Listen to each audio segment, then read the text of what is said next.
Welcome to What the Paper Said, in which I, Patrick Crozier, skim through the Times from 100 years ago, read some of the articles, and comment on the ones I find interesting.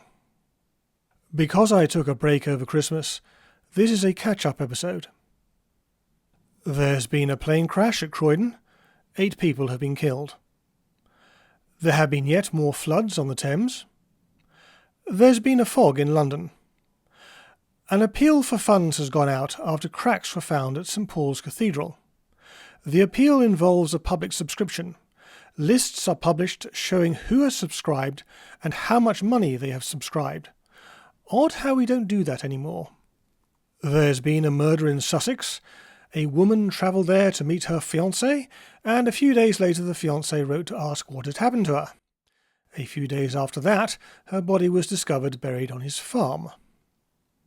The negotiations to form a new German government after the recent general election are coming to an end. A Herr Luther, pronounced Luther I would guess, is to be the new Chancellor. The Germans are upset that the British occupation of the Rhineland east of Cologne that was due to end has not. In Italy, a former member of the Fascist Party has alleged that Mussolini authorised acts of political violence up and down the country, although not the murder of socialist leader Giacomo Matteotti. The Times' correspondent thinks this makes Mussolini's position untenable. In Albania, a rebellion led by an Ahmad Zogu has seized power. Nothing about Mr. Zogu making himself king just yet. When you look at old photos of London buses, you will notice that they are open top. Now, they look a lot of fun, but I suspect that the fun stopped when it rained. They are open top because the Metropolitan Police, who regulated such things in those days, believed that a cover would make them unstable. I find that hard to believe, but that is the situation. Anyway, tests are to be carried out on new designs, which, given that covered buses will appear on London's roads by the end of the decade, I assume will be successful. There's been a correspondence on the subject of whether junior officers can live on their pay. Even in the 1980s, and possibly even today, there were regiments where officers would need a private income. A lot of this boils down to the attitude of a unit's commanding officer. Talking of expenses, this week, or in the last few weeks, we also learnt that in the 1750s, indulge me a little, a year's education at Eton cost £240 a year. Think £120,000. Nowadays it would be a mere £50,000 in fees, although there would be other costs on top of that. The now familiar pattern in the Clyde rent strike has once again been repeated. In the morning the police and bailiffs show up and evict.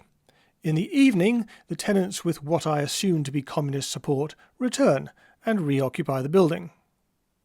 Proposals have been unveiled this week for a tunnel under the Thames to the east of London. The Dartford Tunnel will open in 1963. Herbert Plumer is one of the few British generals who emerged from the war with any great credit.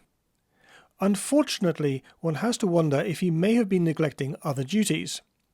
Over the last month, his daughter has appeared in court for ignoring the instructions of a traffic policeman, and his son on a charge of drunk driving. A Russian barrister, I didn't know there had ever been such things, has been fined £10 for causing a packet of grossly indecent photographs to be sent through the mail from France. Talking of Russia, George Buchanan, Britain's ambassador during the war, has died.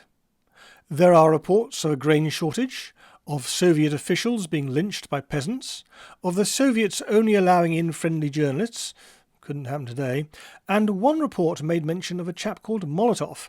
I presume it's the same Molotov who was foreign minister under Stalin. A fire at a Christmas entertainment in an Oklahoma schoolhouse has left 33 dead. That's all that's in the script.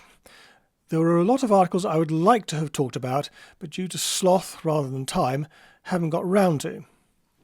For instance, in previous episodes I've mentioned complaints about the Southern Railway. Well, in the last month or so, there have been other complaints about the service to Hampton, and actually not to Hampton, it's to Shepperton through Hampton.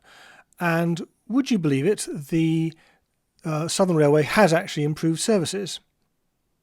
That's the thing about the free market, or in this case the sort of free market, is that private companies will respond to complaints.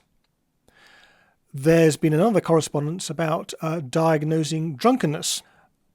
It would appear that doctors agree, or British doctors agree, that tests involving asking people to stand on one leg or walk along a chalk line are ineffective.